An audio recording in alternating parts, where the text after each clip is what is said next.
Break के बाद आपका खैर मकदम है। नागालैंड में फौज की फायरिंग में कम से कम 14 शहरियों की हलाकत के बाद गुस्सा देखने को मिल रहा है। यही नहीं, सिक्योरिटी फोर्सेस को इजाफी इख्तियारात देने वाले अफसपा कानून को वापस लेने का मुतालबा भी एक बार फिर जोर पकड़ गया है। इसी बीच कांग्रेस पार्टी ने ऐलान किया है कि एक 4 रुकनी वफ्द नागालैंड का दौरा करेगा। AICC general secretary Jitendra Singh, Nagaland के AICC in charge MP Gaurav Gogoi और एंटोनियो एंटनी पर मुश्तमिल वफ्द नागालैंड का दौरा करेगा। ये वफ्द एक हफ्ते के अंदर सदर सोनिया गांधी को हालिया वाकये की रिपोर्ट पेश करेगा।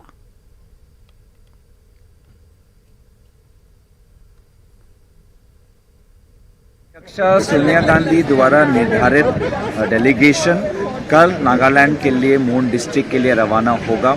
हमारा संदेश साफ साफ है कि कांग्रेस की पार्टी नागालैंड के आवाम के साथ है, नागालैंड के लोगों के साथ है और नागालैंड के वो परिवार जिन्होंने अपने किसी बेटे या किसी भाई या किसी पिता को खोया है, उन परिवारों को केंद्र सरकार उचित मुआवजा देना चाहिए।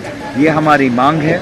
जल्द से जल्द उच्च स्तरीय की जो जांच, एसआईटी की जांच जो बैठाई गई है, इस जांच का परिणाम लोगों के बीच, लोगों के समक्ष जल्द से जल्द प्रकाशित होना चाहिए। ये हमारी मांग है और आज हम शांति और अमन और चैन की मांग को लेकर कल नागालैंड के लोगों से मिलने जा रहे हैं। So we walked out in protest at the very inadequate statement. There are a number of fundamental problems with what the Home Minister said and failed to say. First of all, why did this happen? Secondly, what kind of intelligence structure do we have when such a faulty piece of information can lead to the loss of so many innocent lives? Third, why was it necessary to fire without taking normal interrogative action?